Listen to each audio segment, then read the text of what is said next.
வணக்கம் மக்களே! நான் உங்கள் ரசிகன் மிஸ்டர் திரை ரசிகன் வந்திருக்கேன். இன்னைக்கு நம்ம பார்க்கக்கூடிய படத்துல 3 கப்பிள்ஸ் வீக்கெண்ட் என்ஜாய் பண்றதுக்காக நடுக்காட்டுக்குள்ள இருக்கிற கேபினுக்கு போறாங்க.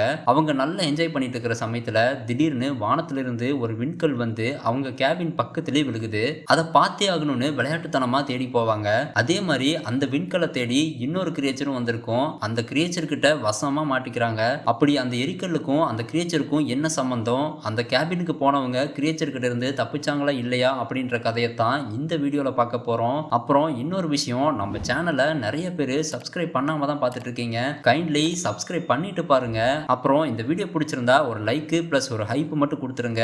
வாங்க வீடியோக்குள்ள போகலாம். இந்த படத்தோட ஓப்பனிங் சீன்ல ஒரு ஹஸ்பண்டும் ஒய்ஃபும் சந்தோஷமா கார்ல போயிட்டு இருக்காங்க. இவங்க 2 பேரும் தான் படத்தோட ஹீரோ ஹீரோயினா இருப்பாங்க. இவங்க இவ்வளவு ஹாப்பியா போறதுக்கு முக்கியமான காரணமே ஹீரோயின் வயித்துல இருக்கிற குழந்தை தான். இன்னைக்கு தான் அல்ட்ராசோனிக் ஸ்கேன் எடுக்கவும் போறாங்க. அதாவது வயித்துல இருக்கிற குழந்தை ஆணா இல்ல பெண்ணா அப்படின்ற விஷயத்த தெரிஞ்சுக்கவும் போறாங்க. இதுதான் இவங்களுக்கு முதல் குழந்தையா இருக்கும். இந்த மாதிரி ஒரு ஹாப்பியான மொமெண்ட்டை மறக்கவே கூடாது அப்படின்னு 2 பேரும் ஹாஸ்பிட்டல் போறதுக்கு முன்னாடி இருந்தே ஒரு கேமரால வீடியோ ரெக்கார்ட் பண்றாங்க. அந்த பிறக்க போற குழந்தைக்கு ஃபியூச்சர்ல இப்போ ரெக்கார்ட் பண்ற வீடியோவை போட்டு காட்டணும் அப்படின்ற மாதிரி பேசிக்கிட்டே போயிட்டு இருக்கும்போது சடனா சைட்ல இருந்து ஒரு கார் வந்து இவங்களோட கார் மேல மோதி ஒரு பயங்கரமான ஆக்சிடென்ட் ஆயிடுது. 2 பேருக்கும் உயிருக்கு ஒன்றும் ஆகல. ஹீரோக்கு கண்ணுல மட்டும்தான் பலத்த காயம் ஏற்பட்டு ரத்தமா வருது. பக்கத்துல ஹீரோயின் அழுகிற சத்தம் மட்டும்தான் கேக்குது. அவங்களுக்கு என்னாச்சு அப்படின்றத காட்டாம இந்த சீனையும் முடிக்கிறாங்க. அப்படியே 10 மாசம் கழிச்சு காட்டுறாங்க.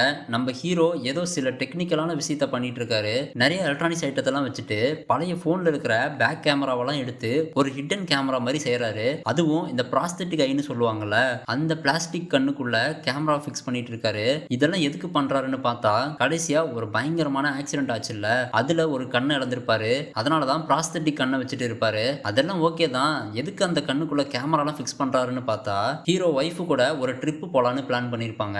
எஸ், ஹீரோயின் நல்லா தான் இருக்காங்க. அந்த ஆக்சிடென்ட்ல ஒன்னும் ஆகல தான். ஆனா அவங்க வயித்துல இருந்த குழந்தைய தான் காப்பாற்ற முடியாம போயிருக்கும். சோ அதுக்கப்புறம் இவங்க 2 பேரும் அந்த துக்கத்தையெல்லாம் கடந்து ஒரு நார்மல் லைஃபுக்கு திரும்பி அடுத்த குழந்தைய பெத்துக்கலான்னு பிளான் பண்ணிட்டாங்க. அதனால தான் திரும்பவும் அதே மெமரிஸை ரீக்ரியேட் பண்ற விதமா எல்லா மொமெண்ட்ஸையும் ரெக்கார்ட் பண்றதுக்காக அந்த ப்ராஸ்தட்டிக் ஐல கேமரா ஃபிக்ஸ் பண்ணி கண்ணுல போட்டதும் பர்ஃபெக்ட்டா ஃபிக்ஸ் ஆயிடுது. இப்போ நம்ம ஹீரோ பார்க்கறது எல்லாத்தையுமே ரெக்கார்ட் பண்ண முடியும். அப்படியே டிவியை பார்த்தா ஒரு நியூஸ் ஓடிட்டு இருக்கும். அதுல நாசாக்கு சொந்தமான ஸ்பேஸ்ல இருக்கிற சேட்டலைட் மேல ஏதோ ஒரு பெரிய ஆப்ஜெக்ட் மோதினதுனால சுக்குநூறா உடைஞ்சு போகுது. அந்த காட்சியை அந்த சேட்டலைட்ல இருக்கிற கேமரா மூலமா ரெக்கார்ட் பண்ணிருக்கோம். அதே ஃபுட்டேஜ் தான் நியூஸ்ல காமிச்சிட்டு இருக்காங்க. இருந்தாலும் ஹீரோ அந்த நியூஸை பார்த்துட்டு பெருசா எடுத்துக்கிட்ட மாதிரி தெரியல. சரி வாடா டெடி போலாம் அப்படின்னு அவரோட டாகை கூட்டிக்கிட்டு ஜோ அப்படின்ற ஃப்ரெண்டை பிக்கப் பண்ண போறாரு. ஏன்னா இந்த ட்ரிப்பை பிளான் பண்ணதே முக்கியமா இவனுக்காகத்தான். இவனோட பர்த்டேவை கொண்டாடுறதுக்காக தான் எல்லாரும் போறாங்க. ரொம்ப நாள் வாங்கணும்னு ஆசைப்பட்ட கேமராவை வாங்கிட்டேன், பாத்தியா நல்லா இருக்கா அப்படின்னு ஹீரோட்ட காமிச்சிட்டு வரான். அப்படியே போற வழியில ஜோவோட லவ்வரை பிக்கப் பண்ணிட்டு நம்ம ஹீரோயினையும் பிக்கப் பண்ணிக்கிறாங்க. இன்னொரு ஆளுக்காகவும் வெயிட் பண்றாங்க. ஹீரோயினோட தம்பிக்காரன் தான் வருவான் போல. அவனும் அவனோட கேர்ள் ஃப்ரெண்டை தான் கூட்டிட்டு வரான். இப்போ 3 ஜோடி இருக்காங்க. இன்னொரு முக்கியமான விஷயத்த சொல்ல மறந்துட்டேன். இந்த படத்துல வரக்கூடிய அத்தனை சீனும் ஒண்ணு நம்ம ஹீரோ கண்ணுக்குள்ள ஒரு கேமரா இருக்குல்ல, அது வழியா பார்ப்போம். இன்னொன்னு அவன் ஃப்ரெண்டு ஜோ ஒரு கேமரா வச்சிருப்பான்ல, அவன் ரெக்கார்ட் பண்ற வீடியோ மூலமா பார்ப்போம். சோ இப்படிதான் இருக்கும். இருந்தாலும் ஒரு ரியல் ஃபுட்டேஜை பார்க்குற மாதிரி தான் முழுக்க முழுக்க காமிச்சிருப்பாங்க. ஆல்மோஸ்ட் 5 மணி நேரம் கடந்து இவங்க போகக்கூடிய கிரேஸ்ஃபீல்ட் அப்படின்ற இடத்தையும் நெருங்கிட்டாங்க. ஆக்சுவலா இப்படி ஒரு இடம் இருக்குதுன்னு சொன்னதே நம்ம ஹீரோ தான். ஹீரோவோட பாஸுக்கு சொந்தமான இடத்துக்கு தான் போக போறாங்க. வீக்கெண்ட் ஆனாலே அந்த பாஸ் இருந்துட்டு காட்டுக்குள்ள இருக்கிற கேபினுக்கு வந்து நிறைய ட்ராப் எல்லாம் செட் பண்ணி வச்சு விலங்குகளை வேட்டையாடி சாப்பிட்டுட்டு வந்துட்டு இருப்பாரு. இப்படி ஒரு இடம் இருக்குன்னு தெரிஞ்சதும் ஹீரோ ரெக்வஸ்ட் பண்ணி பாஸ் கிட்ட பர்மிஷன்லாம் வாங்கி எல்லாத்தையும் கூட்டிட்டு போயிட்டு இருக்காரு. அடர்ந்த காட்டுக்கு நடுவுல ஒரு அழகான கேபினுக்கு வந்து சேர்ந்துடுறாங்க. எல்லாருக்கும் ரொம்ப சந்தோஷமாயிடுது. ஏன்னா அப்பேற்பட்ட இயற்கை சூழ்ந்த இடமாவும் இருக்கும், ரொம்ப அமைதியாவும் இருக்கும். நம்ம ஹீரோயினும் ஜோவோட லவ்வரும் ஆர்வத்துல வேகமா ஓடுறாங்க. அந்த கேபினுக்குள்ள நல்ல சகல வசதிகளோட தான் கட்டி வச்சிருப்பாரு. சேஃப்டிக்காக நிறைய சிசிடிவி கேமராவும் ஃபிக்ஸ் பண்ணி வச்சிருப்பாரு. பார்க்கவே சேஃப்டியா பக்காவா இருக்கும். எல்லாருக்கும் பிடிச்ச ரூமை தேர்ந்தெடுத்துக்கிறாங்க. ஹீரோயினுக்கு அளவில்லாத மகிழ்ச்சி. இதே மகிழ்ச்சியோட கேபினை சுத்தி சுத்தி பார்த்துட்டு இருக்காங்க. அப்படியே ஈவினிங் ஆயிடுது. எல்லாரும் நல்லா சாப்பிட்டுட்டு ட்ரிங்க்ஸ் எல்லாம் பண்ணிட்டு செம்மையா என்ஜாய் பண்ணிட்டு இருக்காங்க. கொஞ்ச நேரத்துல நைட்டு ஆயிடுது. எல்லாரும் வெளியில உட்காந்துட்டு பேசிட்டு இருக்கும் போது இந்த ஜோ பையனும் ஹீரோயினும் வானத்துல ஏதோ ஒண்ணு வித்தியாசமா மின்றத பாக்குறாங்க. காய்ஸ் அங்க பாருங்க, ஏதோ ஒண்ணு வித்தியாசமா இருக்குன்னு சொன்னதும் எல்லாரும் அந்த வெளிச்சத்தையே பாக்குறாங்க. அந்த வெளிச்சமும் கொஞ்சம் கொஞ்சமா பிரகாசமா எரிஞ்சுக்கிட்டே இவங்களை நோக்கி வர மாதிரி தெரியும். ஏன்னா ஒருவேளை இது எரிக்கல்லாம் இருக்குமோன்னு பார்த்துட்டே இருக்கும்போது அது நிஜமாவே இவங்கள நோக்கி தான் வருது. கண்ணு இமைக்கிற நேரத்துல அவங்க தலைக்கு மேல கிராஸ் பண்ணி பக்கத்துல காட்டுக்குள்ள போய் விழுந்துருது. அத பார்த்து மத்தவங்க பயந்தாங்களோ இல்லையோ, ஹீரோக்கும் அவன் ஃப்ரெண்டு ஜோக்கும் ரொம்ப ஆர்வம் தாங்கல. ஏன்னா அந்த எரிக்கல் அவங்க கேபினுக்கு நெருக்கமா தான் விழுந்திருக்கும்ல. எப்படியாவது அது என்னன்னு பார்த்தே ஆகணும். வெக்கேஷன் வந்த இடத்துல இப்படி ஒரு அதிசயத்தை பார்க்கக்கூடிய வாய்ப்பு கிடைச்சிருக்கு. இதை நம்ம 2 பேரும் வீடியோ ரெக்கார்ட் பண்ணிட்டே போலான்னு காட்டுக்குள்ள போறாங்க. ஹீரோயினோட தம்பிக்காரனும் குளிச்சிட்டு இருந்திருப்பான் போல. பாதியிலே ஓடி வந்து நானும் வரேன்னு சொன்னதும், ஏண்டா அதுக்குன்னு இப்படியே அறகுறையா வந்து நிப்ப, நீலாம் வர வேண்டாம், ட்ரெஸ் எல்லாம் மாட்டிக்கிட்டு இங்கே இரு, நாங்க மட்டும் போறோம்னு சொல்லிட்டு இவங்க 2 பேர் மட்டும் அந்த காட்டுக்குள்ள போறாங்க. ஒரு குறிப்பிட்ட தூரத்துக்கு போயிடுறாங்க. ஆனா அந்த காடு ரொம்ப அடர்த்தியாயிட்டே இருக்கனால இவங்க வந்த வழியும் மிஸ் பண்ணிட்டாங்க. ஜோ இருந்துட்டு, வேணாம் நண்பா, நம்ம திரும்பவும் போயிடலாம், காலையில வெளிச்சத்துல வந்து பார்க்கலான்னு சொன்னதும் ஹீரோவும், ஏண்டா இவ்வளவு தூரம் வந்துட்டோம், அதை பார்க்காம போனா நல்லா இருக்குமா, அப்படின்னா நீ இங்கே நில்லு, நான் மட்டும் கொஞ்சம் உள்ள போய் பார்க்கறேன்னு சொல்லிட்டு போயிடுறான். பின்னாடி ஹீரோயினோட தம்பியும் குரல் கொடுத்துக்கிட்டே தான் இருக்கான். ஒன்றும் பிரச்சனை இல்லை, நாங்களும் சேஃபா தான் இருக்கோம் அப்படின்னு ஜோவும் சொல்லிட்டு இருக்கான். ஹீரோ இவ்வளவு நேரம் தேடினதுல அந்த எரிக்கல் விழுந்த இடத்த கண்டுபிடிச்சிடுறான். ஜோ, நான் அந்த இடத்த கண்டுபிடிச்சிட்டேன், சீக்கிரமானு கூப்பிட்டதும் அவனும் பின்னாடியே வந்துடுறான். அந்த கல்லு விழுந்த இடத்துல ஒரு பெரிய பள்ளமே விழுந்திருக்கும். அந்த குழிக்குள்ள டார்ச் அடிச்சு பார்த்தா உள்ளார ஏதோ ஒண்ணு தெரியுது. ஹீரோ ஒரு பயத்தோட தான் கையை விட்டு எடுக்கிறான். அது உண்மையாவே விண்கல் மாதிரி தான் தெரியுது. ஆனாலும் அது பயங்கர சூடா தானே இருக்கணும். வழக்கத்துக்கு மாறா கை உறைஞ்சு போற அளவுக்கு கூலிங்கா இருக்கும். ஜோ, இங்க வா, உன்னோட கையில வாங்கி பாருன்னு சொன்னா அவன் பயந்துகிட்டே வாங்க மாட்டேன்னு சொல்றான். இப்படி அவங்க பார்த்துட்டு இருக்கும் போதே அவங்களுக்கு பின்னாடி ஏதோ ஒரு சத்தம். திரும்பி பார்த்தா ஹீரோயினோட தம்பிக்காரன் வந்துட்டான். அட பாவி, நீ எதுக்குடா வந்த, உன்னை வச்சு தாண்டா நாங்களே வெளியே வரலான்னு பார்த்தோம். ஏப்பா, எனக்கும் பார்க்கணும்னு ஆர்வமா இருக்காதா, தோ இந்த வழியா தான் வந்தேன்னு திரும்பி காட்டினான். அவனுக்கும் எப்படி வந்தேன்னு தெரியல, வந்த வழியும் மறந்து போச்சு. இப்போ எப்படி கேபினுக்கு போறதுன்னு தெரியாம முழிச்சிட்டு இருக்காங்க. தெரியாதனமா காட்டுக்குள்ளேயும் போயிடக்கூடாதுன்னு தெளிவா இருக்காங்க. நம்ம வேணா இங்கே நிப்போம், நம்ம கேர்ள் ஃப்ரெண்ட்ஸ் எப்படியும் நம்மளை கூப்பிடுவாங்க அப்படின்னு பேசிட்டு இருக்கும்போது இவங்களுக்கு நெருக்கமா ஏதோ வித்தியாசமான சத்தம் கேக்குது. என்னடா இது, இந்த காட்டுக்குள்ள வேற நிறைய விலங்கு இருக்குன்னு சொன்னாங்களே, அதுவா இருக்குமோ, இல்ல இது விலங்கோட சத்தம் மாதிரி இல்லையேன்னு ஹீரோ சொல்றான். அப்படி சொல்லிட்டு இருக்கும் போதே அவங்க டார்ச் லைட்டு டிம் ஆகுது. ஹீரோவுக்கு பின்னாடி பெரிய சைஸ்ல இருக்கிற மாதிரி 2 கைகள் வந்து ஹீரோவை பிடிக்கிற மாதிரி வரும்போது டக்குன்னு சுதாரிச்சிடறான். பயந்து போய் ஒரு ஸ்டெப் எடுத்து வச்ச உடனே அவரோட காலு ஒரு டிராப்ல மாட்டிக்கிட்டு தலைகீழா தொங்க விட்டுருது. நல்ல வேலை அவங்க 2 பேரும் கூட இருந்ததுனால ஹீரோவை கீழே இறக்கி விட்டுறாங்க. இப்போ 3 பேருக்கும் ஒண்ணு புரிய வருது, ஏதோ ஒண்ணு நம்மள கண்காணிச்சுட்டே இருக்கு. எனக்கு என்ன தோணுதுன்னா, பசியில இருக்கிற விலங்கா கூட இருக்கலாம், நம்ம ரொம்ப ஜாக்கிரதையா இருக்கணும் அப்படின்னு ஹீரோ சொன்னதும் இந்த தம்பிக்காரனும் ரொம்ப பயப்பட ஆரம்பிக்கிறான். ஏன்னா இவங்கள விட அவன் சின்ன பையன் தானே. இந்த மாதிரி ஒரு பதட்டமான சூழல்ல இருக்கும்போது ஹீரோவோட டெடின்ற நாய் இருக்குல்ல, அது எங்கேயோ தூரத்துல இருந்து ஒரு சத்தம் போட்டுட்டு இருக்கிற மாதிரி கேக்குது. என்னடா இது, என்னோட நாய் சத்தம் போடுற மாதிரியே இருக்கே, டெடி எங்க இருக்க, எங்கிட்ட வான்னு கூப்பிட்டு பாக்குறான். அப்பவும் சத்தம் மட்டும்தான் போடுது. உடனே ஜோ இருந்துட்டு, வேணாண்டா, அது உன்னோட டெடி இல்லைன்னு தோணுது, தயவு செஞ்சு அந்த சத்தத்தையும் ஃபாலோ பண்ணி போலான்னு மட்டும் சொல்லிடாத அப்படின்னு சொன்ன உடனே அப்போ நம்ம ஹீரோ சும்மா இருப்பானா. உடனே, அட போங்கடா, அது என் புள்ள மாதிரி வளர்த்துக்கிட்டு இருக்கேன், அதுக்கு ஒரு பிரச்சனைன்னு வந்தா போகாம இருப்பானா, என்னோட நாயை கண்டுபிடிச்சே தீருவேன் அப்படின்னு சொல்லிட்டு அந்த தம்பிக்காரன்ட்ட எரிக்கல்ல கொடுத்துட்டு இந்த தடவையும் அவனை தனியா நிக்க சொல்லிட்டு திரும்பவும் இவனுங்க 2 பேர் மட்டும் அந்த சத்தத்தை நோக்கி போறாங்க. கடைசியில அந்த இடத்துக்கும் போய் சேர்ந்துடுறாங்க. அங்க போனா ஒரு பெரிய குகையத்தான் பாக்குறாங்க. அதுக்குள்ள இருந்துதான் சத்தம் கேக்குது. அதை பார்த்ததும் ஜோக்கு உள்ள போகவே விருப்பம் இல்ல.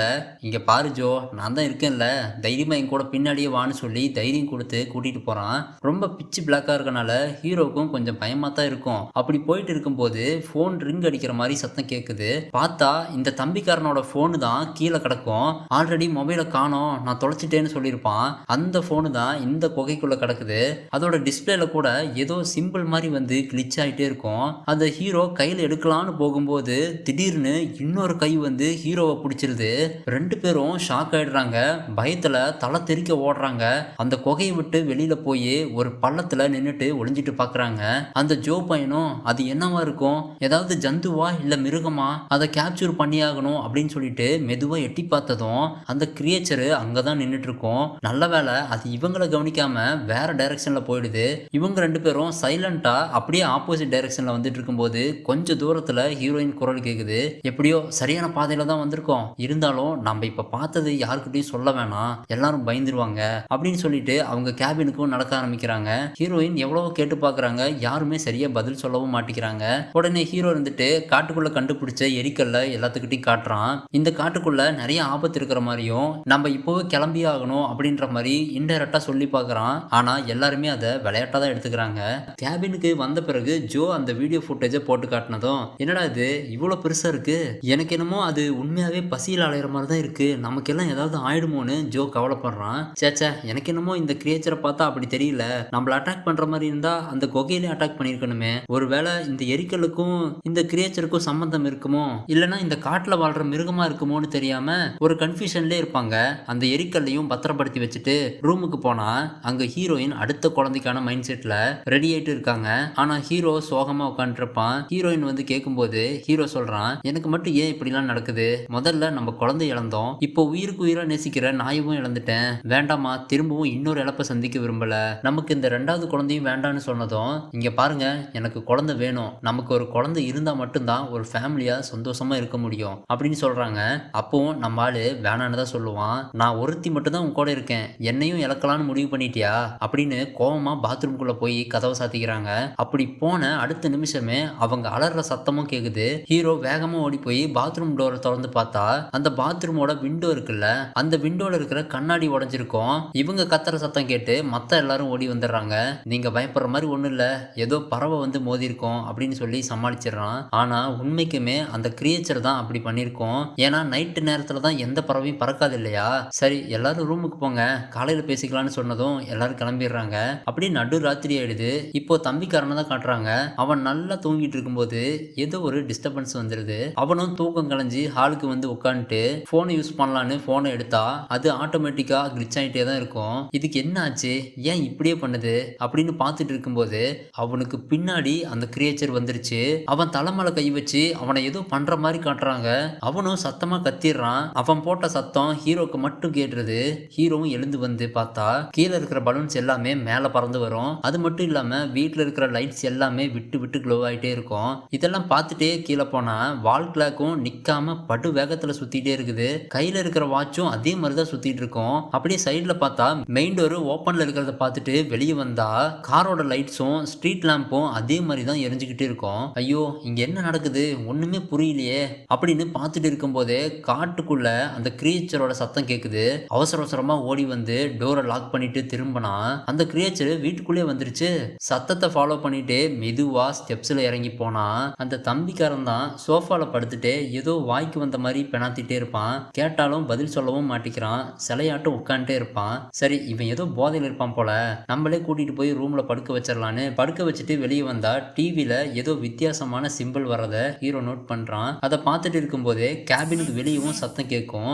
ஒண்ணுமே புரியாம பார்த்துட்டு இருக்கும்போது திடீர்னு சைட்ல யாரோ வராங்க. ஹீரோவும் பயங்கரமா பயந்துடுறான். ஏமா ஒரு சத்தம் போட தெரியாதா, இப்படி திடீர்னு வந்து நிக்கிற, இது வேற யாரும் இல்ல அந்த தம்பிக்காரனோட கேர்ள் ஃப்ரெண்டு தான், ரூமுக்குள்ள அவனை காணும்னு சொல்லி வெளியே தேடி வந்திருப்பா, நான் இப்போதானே அவனை தூங்க வச்சுட்டு வந்தேன்னு ஹீரோ சொன்னான். ஐயோ நிஜமாவே அவன் இல்ல, ஆளை காணும்னு சொன்னதும் அந்த கேபின்ல தான் சிசிடிவி கேமரா வச்சிருப்பாங்கல்ல, அது வழியா பார்த்த பிறகுதான் தெரிய வருது. ஹீரோ அவனை படுக்க வச்சுட்டு வெளியே வந்ததும் அந்த டிவியை பார்த்துட்டு போயிருப்பான்ல, அந்த கேப்ல ஹீரோவை டைவர்ட் பண்ணி அந்த கிரியேச்சர் அந்த பையனை கண்ட்ரோல் பண்ணி காட்டுக்குள்ள வர வச்சிருச்சு. அந்த லவர் பொண்ணு கேக்குறா, அவன் ஏன் இப்படி வினோதமா நடந்து போறான், அதுவும் காட்டுக்குள்ள தனியா எதுக்கு போகணும், இப்படிலாம் கேட்டதும் இப்போதான் ஹீரோ சொல்றான், இந்த மாதிரி ஒரு கிரியேச்சர் வெளியே சுத்திட்டு இருக்கு, நம்ம எல்லாம் உடனே இந்த இடத்த விட்டு காலி பண்ணி ஆகணும், அதுக்குள்ள தம்பிக்காரனை கண்டுபிடிச்சே ஆகணும்னு சொல்லிட்டு காட்டுக்குள்ள டார்ச் அடிச்சு பாக்குறாங்க. அவன் பக்கத்துல எங்கேயுமே இருக்கிற மாதிரி தெரியல. அவன் எந்த ரெஸ்பான்ஸும் பண்ணாதனால நான் போய் என் பாய் ஃப்ரெண்டை கண்டுபிடிக்கிறேன்னு சொல்லிட்டு தனியா போலான்னு பாப்பா. ஏமா நில்லுமா, அப்படிலாம் தனியா போகாத, நான் இந்த ஜோ பையனை கூட்டிட்டு வந்துடுறேன், அது வரைக்கும் இந்த பொண்ணை பத்திரமா பாத்துக்கோன்னு ஹீரோயின்ட்ட சொல்லிட்டு கிளம்பிடுறான். கேபின்குள்ள ஓடி போய் ஜோவை எழுப்பி விட்டுட்டு சேஃப்டிக்கு ஒரு சில விஷயங்களையும் எடுத்துட்டு வெளியே வந்து பார்த்தா லவ்வோர பொண்ணு மட்டும் காணோம். ஹீரோயின் சொல்ல சொல்ல கேட்காம அவசரப்பட்டு டார்ச் லைட் கூட இல்லாம அந்த காட்டுக்குள்ள போயிட்டா, சீக்கிரமா அவளை முதல்ல போய் தேடுங்கன்னு சொன்னதும் சரி நீங்க ரெண்டு பேரும் இங்கேயே சேஃபா இருங்க, நானும் ஜோவை மட்டும் போறேன்னு சொல்லிட்டு கிளம்புறாங்க. இப்போ ஒரு ஜோடி மிஸ் ஆயிட்டாங்க, மீதி இருக்கிறது இவங்க ரெண்டு ஜோடி மட்டும்தான். ஹீரோயினும் 911க்கு கால் பண்றாங்க. எப்படியோ காலும் அட்டன் பண்ணிடுறாங்க. கிட்டத்தட்ட பாதி அட்ரஸையும் சொல்லிட்டாங்க. கரெக்டா சிக்னலும் கட் ஆயிடுது. அவ்வளவுதான், ஹீரோயினுக்கு நம்பிக்கையே போயிடுச்சு, நமக்கு ஹெல்ப் பண்ண யாருமே வரப்போறது இல்லைன்னு கவலைப்படுறாங்க. அந்த பக்கம் ஜூலியாவை தான் காட்டுறாங்க. அங்கேயும் இங்கேயும் தேடினதுல தம்பிக்காரனை கண்டுபிடிச்சிடறா. ஆனா அவன் சிலையாட்டம் நிக்கிறத பார்த்துட்டு நீ விளையாடுறது போதும் வா கேபினுக்கு போலான்னு கூப்பிட்டா பதிலே பேச மாட்டான். சரி கொஞ்சம் நெருக்கமா போலான்னு பக்கத்துல போனா ஒரே செகண்ட்ல ஆளு காணாம போயிடுறான். எங்கடா போயிருப்பான்னு தேடி பார்க்கும்போது சைட்ல யாரோ ஓடி வராங்க. அது அந்த கிரியேச்சர் தான் இவ்வளவு நோக்கி வேகமா வரும். இந்த பொண்ணும் அதை பார்த்துட்டு வேகமா ஓட ஆரம்பிக்கிறா. ஆனா கால் தவறி கீழே விழுந்ததும் அந்த கிரியேச்சர் அவளுக்கு பின்னால வந்து அவ தலையில கை வச்சு அவளையும் ஏதோ பண்ணிருது. இந்த பொண்ணோட சத்தம் கேட்டுட்டு ஹீரோவும் ஜோவும் இந்த திசையை நோக்கி ஓடி வராங்க. ஆனா ஒரு கட்டத்துல அந்த பொண்ணை மிஸ் பண்ணிடுறாங்க. அப்படியே மரத்துக்கு மேல பார்த்தா அந்த பொண்ணோட Dress மட்டும் மரக்கலையில தொங்கிட்டு இருக்கும். இவங்க 2 பேருக்கும் பயம் மேலும் அதிகரிக்குது. இதுல அந்த கிரியேச்சர் வேற நாலா பக்கமும் கத்திக்கிட்டே இருக்கும். அப்படி ஃபாலோ பண்ணிட்டே போனதுல ஒரு சோள காட்டுக்குள்ள போறாங்க. அந்த காட்டுக்கு நடுவுல வட்ட வடிவுல இடம் காலியா இருக்கும். இவங்க 2 பேருக்கும் ஒண்ணுமே புரியல. ஆரம்பத்துல இருந்தே ஒரு மிஸ்டரியாவே போறதுனால இனிமேலும் நம்ம இந்த இடத்துல இருக்கக்கூடாது, இந்த சோளக்காட்டுக்குள்ள தேடவும் முடியாது, அப்படியும் தேடணும்னா வானத்துல இருந்து தான் பார்க்க முடியும்னு சொல்றான். அதுக்கு ஹீரோவும் சூப்பர் ஐடியா சொன்னேன், நம்ம கிட்ட பலூன் மட்டும் இருந்தா மொபைல்ல கட்டி விட்டு பறக்க விட்டு பார்த்துருக்கலாம், ஆனா பலூன் தான் இல்லைன்னு சொன்னதும் அடுத்த செகண்டே அந்த இடத்துக்கு கொத்து கொத்தா பலூன்ஸ் வந்து அவங்க கண்ணு முன்னாடி இருக்கும். இது எப்படி சாத்தியமா இருக்கும்? இங்கதான் பலூன் இல்லவே இல்லையே, யார் கொண்டு வந்து வச்சிருப்பாங்க, இங்க என்னமோன்னு நடக்குது, சரி அந்த பலூன்ஸ் எடு அப்படின்னு சொல்லி மொபைல பலூன்ல கட்டி விட்டு மேல பறக்க விடுறாங்க. அது ரொம்ப தூரம் மேல போன பிறகுதான் தெரியுது அந்த சோளக்காடு முழுக்க ஒரு வித்தியாசமான ஷேப்ல செதுக்கி வச்ச மாதிரி இருக்கும். இப்போ ஹீரோ சொல்றான், இதே மாதிரி சிம்பிளை தான் நான் ஏற்கனவே பார்த்திருக்கேன். அதுக்கு ஜோவும் யாரோ நம்ம கிட்ட பேச முயற்சி பண்றாங்க, ஆனா எதுவுமே புரியலன்னு தான் அவனும் சொல்றான். அப்புறம் மொபைல ஜூம் பண்ணி பார்த்தா அங்க ஏதோ ஒண்ணு தெரிஞ்சிருக்கும் போல. அந்த இடத்தை நோக்கி ஓடி போய் பார்த்தா அங்கேயும் இதே மாதிரி வட்ட வடிவுல தான் இருக்கும். அந்த இடத்துலயும் தம்பிக்காரனோட Dress மட்டும் தான் இருக்கிறத பாக்குறாங்க. அவ்வளவுதான், இவனும் ஏதோ ஒரு முறையில காணாம போயிட்டான்னு புரிஞ்சுக்கிறாங்க. அப்படி பார்த்துட்டு இருக்கும் போதே அந்த கிரியேச்சரும் வந்துருச்சு. இவங்களை துரத்தவும் ஆரம்பிக்குது. 2 பேரும் அந்த சோளக்காட்டுக்கு நடுவுலயே அமைதியா ஒளிஞ்சிட்டு இருப்பாங்க.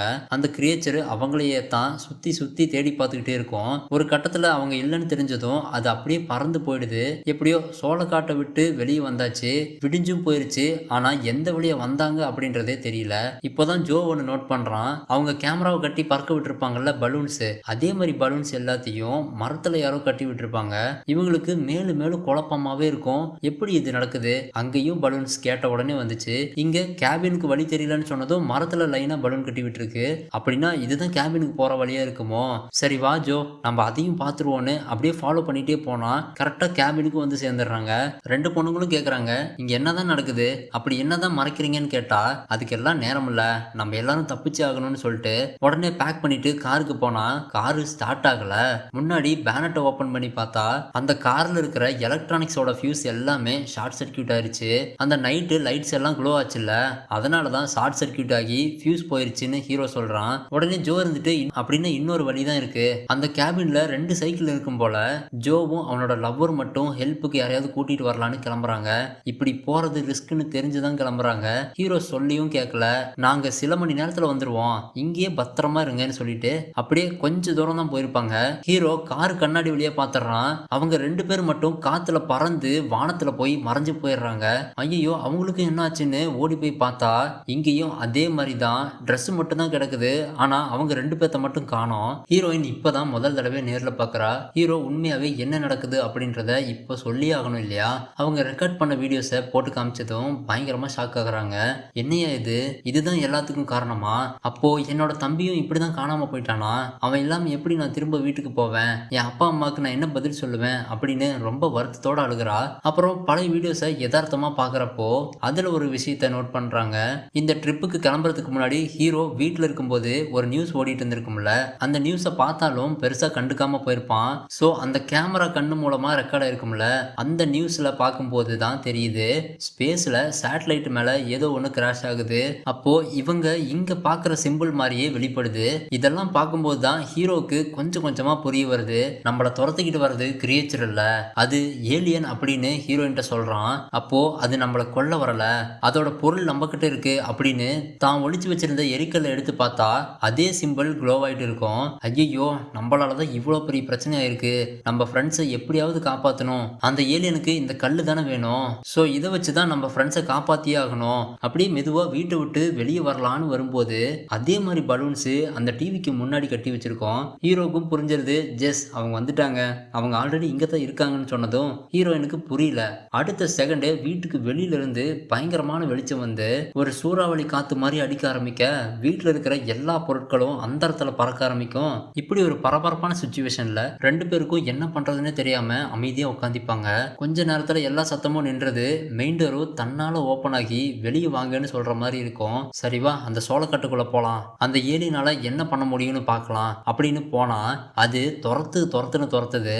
அதனாலேயே நம்ம ஹீரோயினுக்கு திடீர்னு இந்த மாதிரி அதிர்ச்சிகரமான விஷயத்த பார்த்ததும் பயத்தோட உச்சத்துல இருப்பா, மூச்சு விட முடியாம கஷ்டப்படுவா. அதனால இந்த இடத்துலயும் அமைதியே இருந்துட்டு கொஞ்சம் ரெஸ்ட் எடுக்கிறாங்க. திடீர்னு சைலண்டா வந்த ஏலியன் ஹீரோவை மட்டும் பிடிச்சிட்டு தர தரன்னு இழுத்துட்டு போக, நல்ல வேளை ஹீரோயின் பின்னாடியே போய் காப்பாத்தி கூட்டிட்டு வந்துடுறாங்க.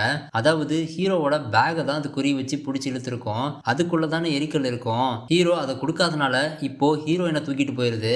அவ்வளவுதான், 6 பேத்துல இவன் ஒருத்த மட்டும்தான் உசுரோட இருக்கான். என்ன மட்டும் என் உசுரோட விட்டுருக்க, வா வந்து என்னையும் கொன்னுடு அப்படின்னு சொன்னதும் வானத்துல இருந்து அதே மாதிரி பிரகாசமான வெளிச்சம் திரும்பவும் வருது. அந்த ஏலியனும் வந்துடுது. அவ்வளவுதான், நம்மளையும் கொல்ல போகுதுன்னு நினைக்கிறான். ஆனா அதுதான் இல்ல, அந்த ஏலியனுக்கு தேவையானது அந்த எரிக்கல் மட்டும் தானே. சரி, அப்படி என்னதான் அந்த எரிக்கலுக்குள்ள இருக்குன்னு பார்த்தா அந்த கல்லுல இருக்கிற சிம்பிளும் பிரகாசமா எரியுது. இந்த ஏலியனோட கையிலையும் ஏதோ ஒரு சிம்பிளும் ஜொலிக்குது. அது கையில எடுக்கிறத அதோட கண்ணு வழியா காட்டுறாங்க. அந்த கல்லுக்கு மேல இருக்கிற பகுதியை ஓபன் பண்ணதும் ஒரு அழகான ஏலியன் குழந்தை தான் இருக்கும். அத பாசத்தோட பாக்குது. உனக்கு ஒன்னும் ஆகலையே, பத்திரமா தானே இருக்க அப்படின்ற மாதிரி பார்த்துட்டு இப்போ ஹீரோவை பார்த்து, பாத்தியா இதுக்காக தான் நான் உங்க பின்னாடியே வந்தேன் அப்படின்ற மாதிரி காமிச்சதும் ஹீரோ புரிஞ்சுக்கிறான். என்ன மன்னிச்சிடு, நான் தெரியாம தான் பண்ணிட்டேன், நான் வெறும் கல்லுன்னு தான் நினைச்சேன், உன்னோட குழந்தைன்னு தெரியாது அப்படின்னு சொன்னதும் அந்த ஏலியனும் அவனை ஒன்றும் பண்ணல, இவன் நிஜமாவே தெரியாம தான் பண்ணிருக்கான்னு அதுவும் புரிஞ்சுக்கிட்டு ஒரு பயங்கரமான சத்தத்தை போடுது. மேல இருந்து ஒரு பிளாஷ் லைட் மாதிரி வந்து ஏலியனை கூட்டிட்டு போயிருது. இப்போதான் அந்த ஏலியனோட பிரம்மாண்டமான ஸ்பேஸ்ஷிப்பை காட்டுறாங்க. ரொம்ப பெரிய சைஸ்ல கலர் கலரா லைட்டோட யூஎஃப்ஓவை காட்டுறாங்க. அப்புறம் அதுல இருந்து ஒவ்வொரு டைரக்ஷன்லயும் லைட்ஸ் எல்லாம் பாஸ் ஆகுற மாதிரி தெரியுது. அந்த ஏலியன்ஸ் ரொம்ப நல்லவங்களா இருக்கனால மத்தவங்க எல்லாத்தையும் பத்திரமா திரும்பவும் அனுப்பிட்டாங்க. ஹீரோயினும் பின்னாடியே வந்துடுறாங்க. மத்தவங்களோட வாய்ஸ் மட்டும் தூரத்துல இருந்து கேட்கும். ஆல்மோஸ்ட் எல்லாரும் உயிரோட வந்த பிறகு அவங்க ஆல்ரெடி 911க்கு கால் பண்ணிருப்பாங்கல்ல. சோ கிளைமேக்ஸ்ல அந்த மீட்பு குழுவும் வந்துட்டாங்க. அப்புறம் என்ன, அடுத்த வருஷத்திலேயே எமிலி அப்படின்ற அழகான பெண் குழந்தை பெற்று ஹீரோவும் ஹீரோயினும் சந்தோஷமா இருக்கிற மாதிரி காமிச்சு இந்த படத்தையும் முடிக்கிறாங்க. ஃபைனலி இந்த வீடியோ பிடிச்சிருந்தா ஒரு லைக் மட்டும் போட்டுருங்க. அப்புறம் உங்களுக்கு எந்த மாதிரி படமெல்லாம் பிடிக்கும் அப்படின்றத மறக்காம கமெண்ட்ல சொல்லுங்க. சப்ஸ்கிரைப் பண்ணாதவங்க சப்ஸ்கிரைப் பண்ணிடுங்க. மீண்டும் உங்களை அடுத்த வீடியோல சந்திக்கிறேன். Until stay tune, bye bye.